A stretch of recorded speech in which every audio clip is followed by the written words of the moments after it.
So given that theta is small and is measured in radians, use the small angle approximations to find an approximate value of 1 minus cos 4 theta over 2 theta sine theta. So this question is all talking about small angle approximations. So in order to be able to solve this, we need to remember what our small angle approximations are. So this would be sine theta is equal to theta, cos theta is equal to 1 minus 1/2 theta squared, and tan theta is equal to theta squared. So because the question contains a cos and a sine, the two that we're going to be focusing on is sine and cos. Okay, so we can actually disregard tan for this question. Now all we need to do is substitute in our small angle approximations into the equation. So we're going to replace cos 4 theta with 1 minus 1/2 4 theta squared. So important to note that in this case this is a 4 theta, so we have to replace this to become also a 4 theta.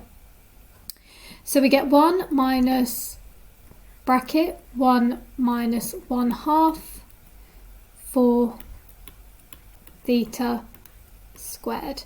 And the reason I've written it like this is because this whole thing is being replaced with this. And also this is now 4 theta instead of theta, so I'm going to keep it in brackets so I remember to square it.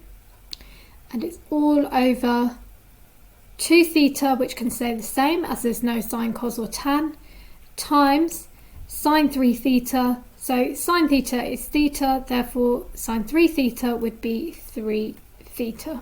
So all we do is replace the theta with the figure we have here. So now we can simplify. Well, 1 minus 1 gives me nothing. Don't forget this is a minus here, and I'm still multiplying it by minus 1/2 here, which gives me positive 1/2. Then I can work this out. This whole thing is squared, so 4 squared gives me 16. And that's going to be over theta squared. And then I've got 2 theta times 3 theta, which gives me 6 theta squared. Now when I simplify this, I've got 1/2 times 16, which gives me 8 theta squared, all over 6 theta squared. Theta squared and theta squared cancel out, which leaves me with 8 over 6, which can be cancelled down to 4 over 3. And that will be our final answer.